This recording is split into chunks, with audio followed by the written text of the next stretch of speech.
Oh, thank you. Yeah, 39. I'm getting old. I'm trying to stay young with these young guys. I was going to ask you about being 39 and doing kickoffs and things like that. I mean, how do you sort of, think about that? Is it something that you'd rather not be doing at age 39, or you like the challenge? Oh, I love the challenge. I love the gamesmanship. I love the preparation that goes into it.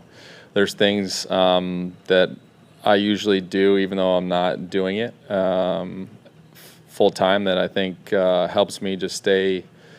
I'll call it fresh and in the know with what the returners are doing, how they return the ball, what the wind's going to do. I think there's some things that at 39 that obviously direction and moving the ball around is something I did in Chicago. So I'm very familiar with being able to get away with a little bit lower hang times and move the returner around. But I'm a competitor, and anything the coaches ask me to do, I'm willing to do, and all I want to do is win. And I stood up here, I think 2 months ago, talking about that, or a month ago, and I enjoyed doing it. I enjoyed being back out there on the field, and if that's what it takes to win, and Coach Hightower needs me to do that, I'm more than happy to do it for the team. 2 months ago, Robbie, you strained your groin in warm-ups. How concerning was that for you? And when you came back, you're making everything. So how did that help you? Yeah, I mean, it's kind of been a unique year. Obviously, I got injured. I went to IR for 3 weeks. I spent a lot of time, working on the mental side of the game, and then obviously trying to get my physical groin, my body, and everything else that I needed to do to come back to be able to hit a really good ball. And I did that. Obviously, the last couple of weeks, I've missed a couple kicks I'd like to have back. But right now, I'm playing probably the best football I've ever played. I'm hitting the ball great. Obviously, I'm doing some stuff in kickoffs, which has been a lot of fun, which I think has helped me on field goals. But as a competitor, you want to make the 42-yarder. And then the extra point this past weekend, obviously those are things that help your team. I think some positives from the season is we have 13 field goal attempts, and 10 of those are over 40 yards. So when your team's playing really well in the red zone, we like touchdowns as opposed to field goals. So that's kind of been different for me this year. But I think so far it's been pretty good. I just, got to put together that complete game and do that for the remainder of the season. You saying that you're probably playing the best that's a big thing to say, considering how many points you scored in your career. So, I mean, how do you draw that conclusion? I think just based on how I'm hitting the ball. Tabor and Mitch have done a great job. The guys are blocking really well. You see guys like Charlie Warner and Jake Brindell, Lakin, guys that are either playing or not playing on offense or defense, but coming in and have to play on that phase that are having unbelievable technique that allow me to have a little bit more, I'll call it leeway when it comes to get-off time. Our get-off times have been faster as of late. That's something I wanted to work on, and Coach Hightower asked me to work on. But I think Tabor's playing right now at a Pro Bowl level. He's been really consistent on field goals. He's been doing awesome for us in the punt game. It's been fun to listen to him talk about fashion. He loves fashion. I know you guys were talking about that a little bit earlier out there with him. But and then Mitch, Mitch is having a Pro Bowl season at punter. He's done a great job for us in that phase. I think he's probably top 5 in net. So, I'm happy for those guys in the season that they're having, especially in some of the conditions they've had to play in Indianapolis here or in Chicago. We're in for a windy one in Cincinnati this weekend, and I'm sure they'll step to the plate and have a great game.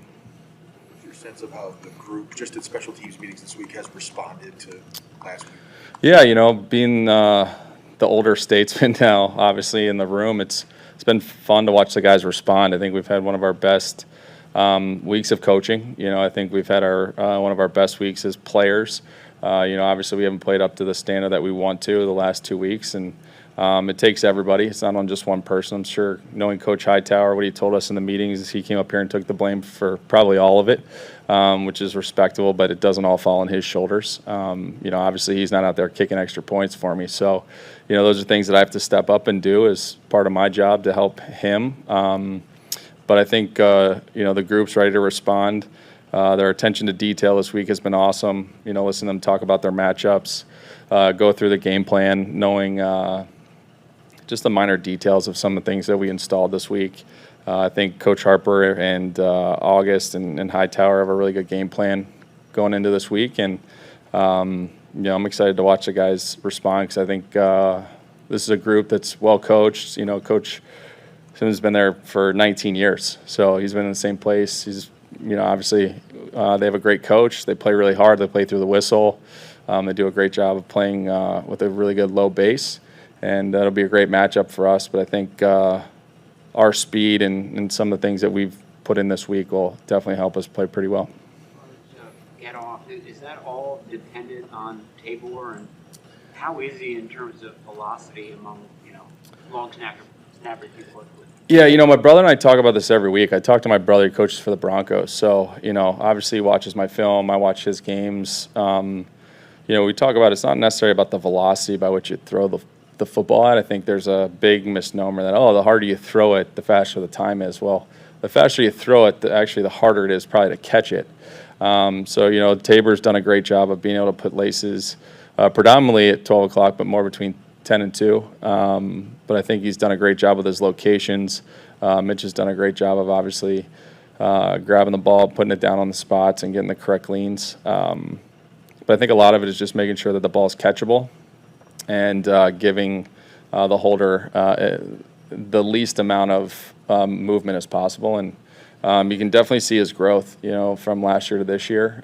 He's definitely more comfortable. I was just talking to him this morning about I watched all of last year's field goals, kickoffs, as part of some of my prep for this week, and I'm happy for him. The guy worked his butt off to get himself in better shape this offseason, came in ready to snap the football at a Pro Bowl level, and I think he's done that, and, I'm happy he's here. Is the goal for Mitch to catch the ball same point each time so that it's automatic and not much movement? Yeah, obviously there's almost like I'll call it like a beach ball that you want to try to put the ball in that allows everything to kind of be the same. There's sometimes that just isn't going to happen based on weather conditions. But, we have a standard in our room where we grade based on location, laces, and the ability to make sure that the whole group can operate. And that starts with him. And he's definitely made our jobs a lot easier. You can see a lot of that too filter into his punting, snapping. But it's awesome to watch the confidence that he has this year, not only in himself, but to be able to help the guys around him on punt team as well. That's good. Thanks, Rob. Thanks, guys. Good talking to you again. Not answering any of her questions today. Next. It's a little snug. Go Dogs. It was an honor to have a friendly wager with you, Tracy. It was actually a tough day for the tight ends. Georgia lost, Iowa lost, and the Niners lost. It's a tough weekend. It's a tough weekend for football. It's all right, though. You have another weekend ahead of you, though. I know, thankfully. Do you feel like you're these last few weeks you've gotten a good flow with the offense, being out there, being healthy now? Yeah. When you're I think our offense has definitely found more of a rhythm. Just being able to make plays. I think we did a really good job for 3 weeks, eliminating turnovers and stuff like that, and that's kind of what bit us in the butt this last weekend. But I thought we had 2 good days of practice. I'm really confident in our game plan going into Cincinnati, and I'm just excited to get back on the field with the guys because I think everybody is definitely disappointed in the loss, and everyone's. I'm not going to say that we're more inspired than usual, but guys are locked in and ready to roll. Did you hurt your calf in week 1? Kind of, yeah. It was started there, week 1, and just got progressively worse. Okay. Yeah, I'm just trying to get perspective on your season. When you played, 3 or 4 games after, and then went on IR, right? Yeah. What was it? Detroit, Philly, Green Bay, Seattle. Okay. Yep. How was it playing with that injury? Progressively worse every week. Okay. Just. You played with other stuff. How does that injury rank as far as other stuff you played with? Besides breaking my foot and not physically being able to play, it was the worst. Yeah, not very fun. At what made it? I mean, I have some for it, hurt to walk every single step. So then trying to run and block people and cut fast and run routes was not very fun. But took 3 weeks and definitely helped me out a ton and feel good again.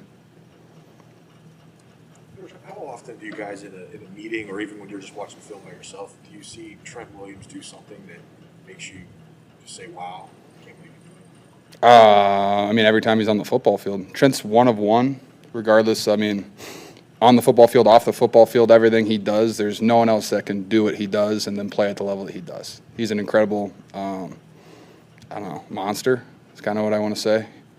But, yeah, everything he does, I mean, from the backside and outside on all run plays, how he uses guys as leverage, and, like, every single player that he plays is like a chess match. Like, he sets them up for failure every single play, and it's just very intriguing to watch it. Like, if you start from the start of a game and then just progressively watch it throughout the game, if he's going against the same guy, he just does different stuff to him every single time to set him up for failure.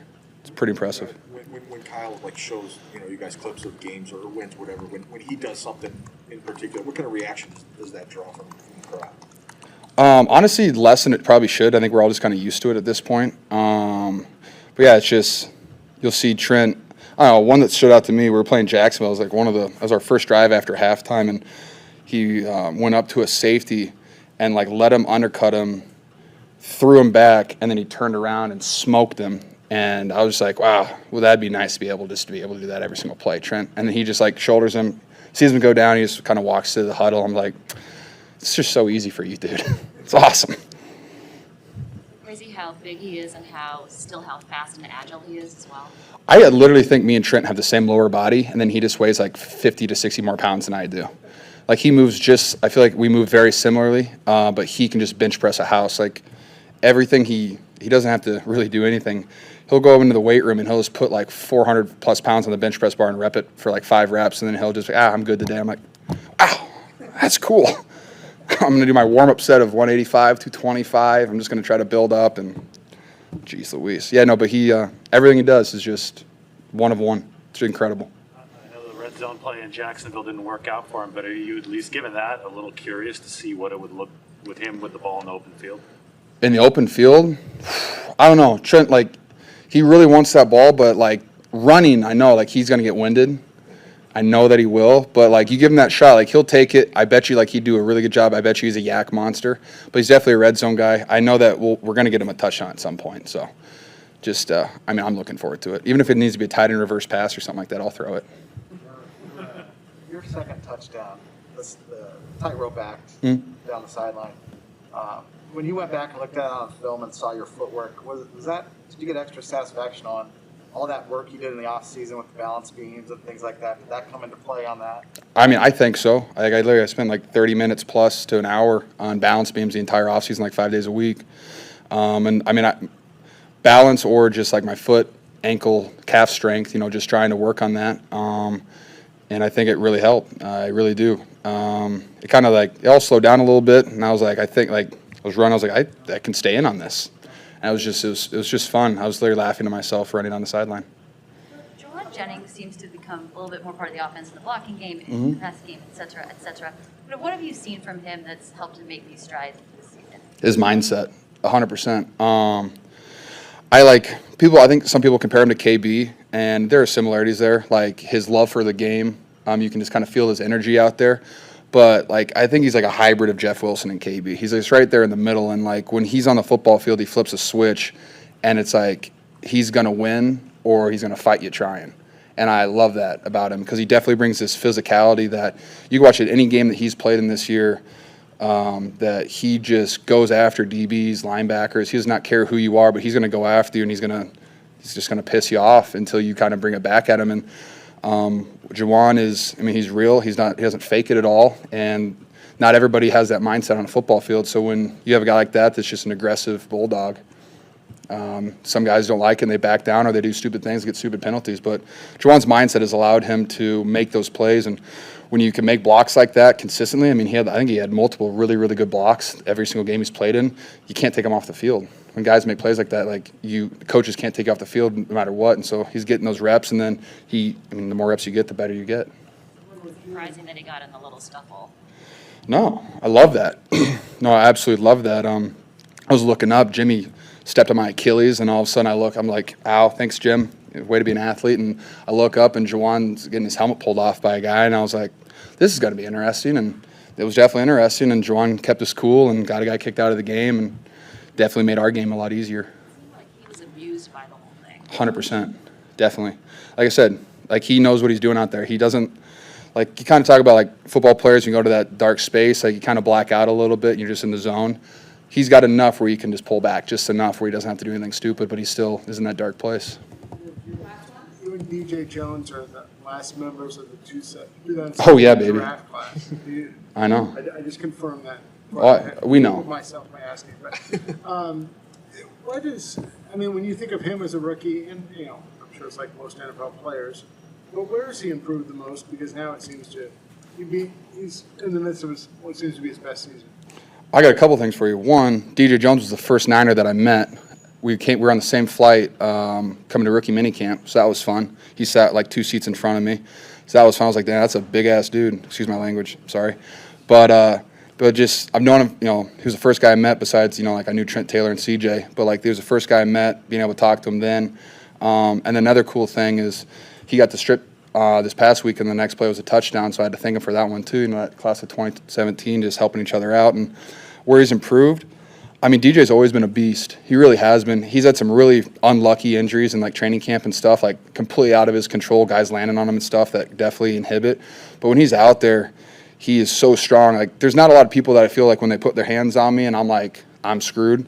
He's one of those people that they put his hands on me, I'm like, okay, I'm going to stay on the edge instead. Like, Mike, don't call wham anymore.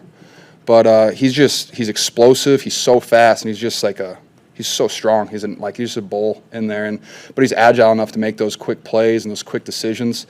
But I think he's gotten better every year, but I still think he's been a hell of a football player since he's been here.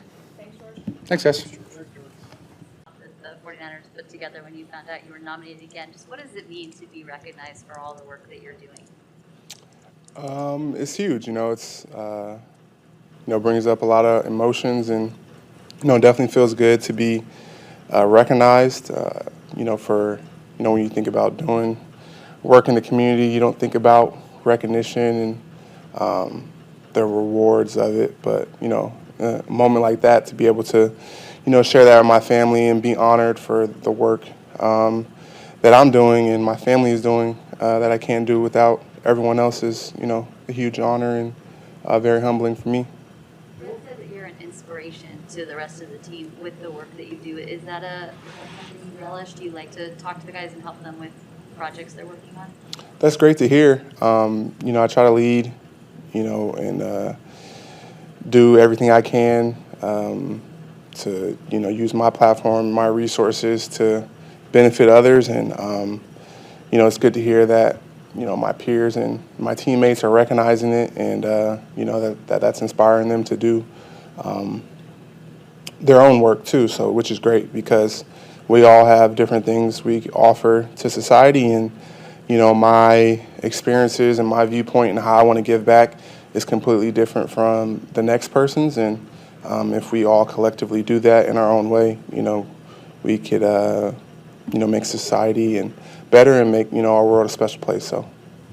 You obviously were surprised in the video. What were you told you were supposed to go out in the field for?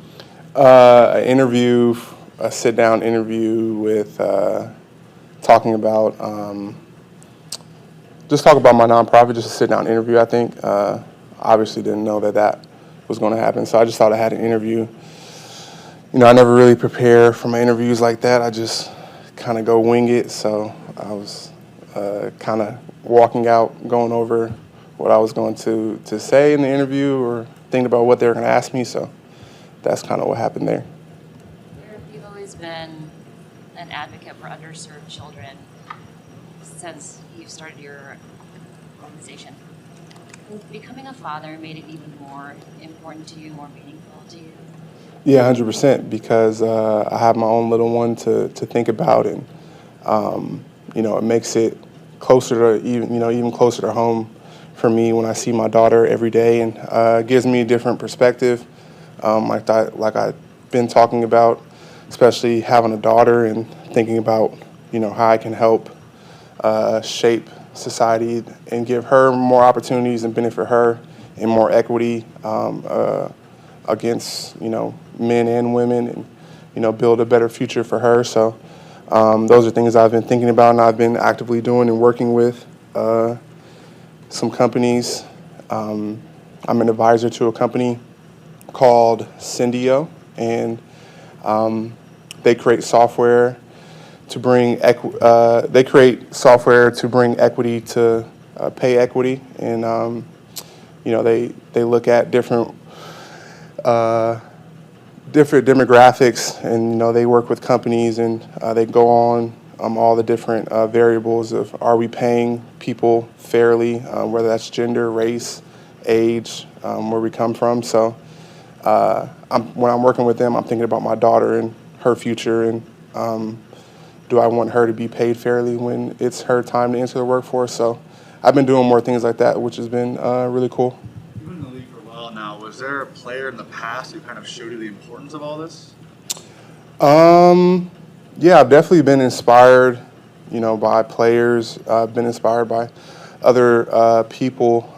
Two people that inspire me, like off the court. Off the field, would be what LeBron does off the court, and also Nipsey Hussle was a big inspiration for me, and everything he did in his community, in Crenshaw, in terms of never leaving his community and giving back to his community in various ways, creating jobs, creating economic growth, educational growth in his hometown. So those are two figures I would say that kind of inspire me from a philanthropy and giving back to the community standpoint.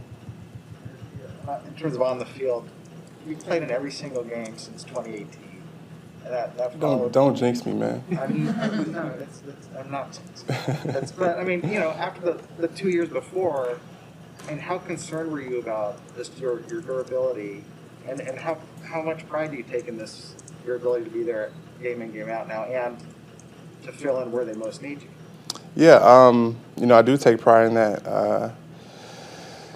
I had some unfortunate injuries early in my career, and God willing to be able to play all these games in a row now has been amazing, and something that I obviously want to do, and it's been great. I'm trying to keep it going. I got labeled as injury prone, I guess, early in my career, and I've been out there doing my job, and able to be reliable and be durable. So it's definitely not easy. I've had things that I've had to deal with, obviously, but trying to keep that going for sure and be on the field as much as I can. The job's changed somewhat this year. So how has that adjusted for you, and what are you able to contribute on the inside? It is adjustment for me. I forgot what week it was now, but they came to me obviously we lost Kinlaw, and we lost Mo, and some other people on the inside, and they came to me to fill that role and fill that void that they felt I could help with it. So I feel I'm versatile. I can play any position. It is a bit of an adjustment because I haven't been practicing it, and I haven't been necessarily preparing for that, but jumping in there, I think I can play well, whatever position they put me at. So. What's your comfort level now, having done it for a while and being able to practice and all that, and being able to stay in kind of one spot? Getting more and more comfortable with it each week as it goes. I'm going to continue to get better and better and more comfortable with it. So I think it's been a few weeks now. So still a work in progress, obviously. Are you aware or how cognizant are you of which side Nick is on? He gets to choose from play to play, but does that affect what you're doing at all? Yeah, that's something me and Nick talk about is, when before we go into the game, like we like to talk about each other's kind of plan so we know we can work together or, create space for each other. If he wants to work an inside move, obviously I'm going to, shade the other way or, move the other way so to give him more space to work in there or, vice versa. He may burn the edge, so I have more space to work inside too. So it's definitely something we talk about and, work together on. Cool. Appreciate you guys.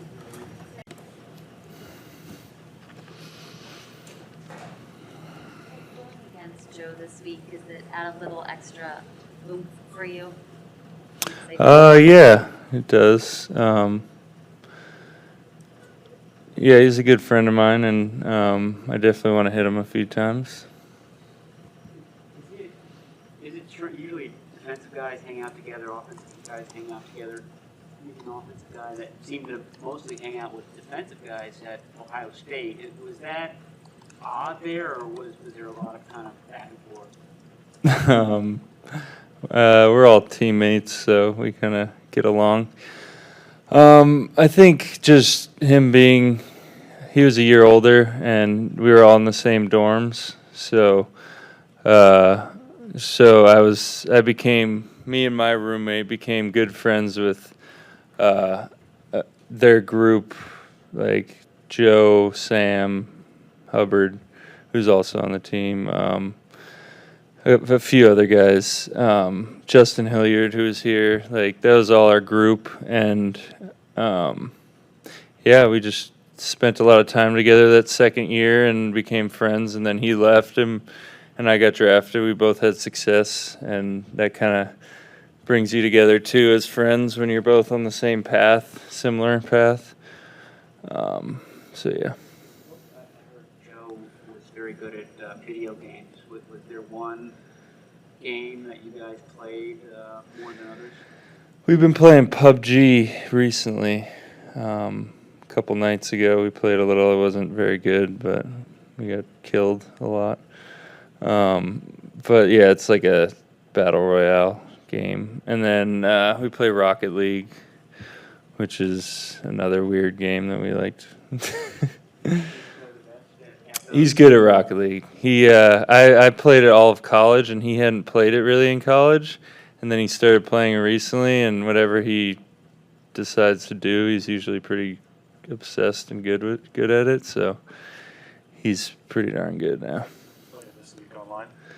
Yeah, a couple days ago we played a little bit. Compared you to J.J. Watt and the fact that you can play on both sides of the line and you're still just as productive. Is he somebody that you've watched in the past or you're going to look at? Not really. Obviously, I've watched him. I just there's only one J.J. Watt, and you're not really going to go out there and do what he does. So I wouldn't really say that my game is much like his, but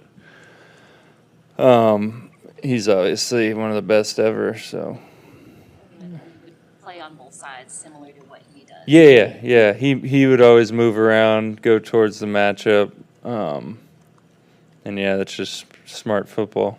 Just putting J.J. Watt on the worst player. Do you like the challenge of being on both sides, and how easy is it to adapt to playing and swapping sides? When you practice enough, and like I was always on the right my rookie year, and it just kind of made whenever I would go on the left feel awkward, and it would kind of like deteriorate one side of your body because you're always taking on blocks here and using this leg to push off. So it's kind of like a weird thing over a long season. You kind of feel a little weird, but I much prefer playing both, practicing on both, trying to even everything out as much as I can. So I feel good wherever I'm at. It takes some time to get even out and be able to play equally on both sides. Yeah, this year even when D was in, he's usually on the left, and Arik was usually on the left when he was at end. So the first few games I was on the right, and then I forget which game D went down. I think Indy was the last one he played, and then we played the Bears after. So I felt pretty awkward that game on the left. Honestly, I got 2 sacks, so that was good. But yeah, I wasn't as comfortable. Playing and practicing both sides, is that your decision? Is that a coaching decision? Something you guys talk about? Right now it's my decision. Yeah. How much do you guys draw off of Kittle's energy? Now that he's come back these last few weeks producing well, and you guys have a good relationship. Yeah, he's, like I said earlier, I think to you guys, when he was out and Trent was out, there's kind of a lack of leadership, and Jimmy was out, there's a lack of leadership, and having George in there, even when things aren't going ideal, he's a great energy source, and we have plenty of that on the defense, I feel like, and then on the offense, he's one of those main guys to really bring the energy. You, on his second touchdown up in Seattle, were you watching on the jumbo screen or were you watching it up on the sideline? I actually didn't stand up once, except for the 4th down play, which wasn't good. But yeah, I was sitting on that warm bench with my knee warmers on. One more right side, left side question. Is it easier to dislodge the ball coming from the right or from the left with a right-handed quarterback? I'd say the left, even though people say like blind side, like when the ball is sitting right in front of you, it's pretty easy to, and I haven't even been reaching for it. I've just been hitting it with my head. But yeah, just when it's right there, you don't really even have to completely get off your block. You could kind of just reach over and knock it out sometimes. Is that something you'd like to get more of? Not gonna draw the ball loose a little bit. Yeah, I mean, yeah, obviously, but like how hard is it to do that? It's the best stat you could get, so it's the hardest one probably. Yeah, it's tough. Nick, yesterday Fred said DJ Jones might have the best or the most football strength on the team. Is there an example that comes to mind of that manifesting itself on the field? Seattle game. Yeah, he's very stout, and he's strong in the weight room too. You and Trent too. Just don't feel bad. Oh, really? Yeah. Congratulations. I'll take it. Make sure you subscribe.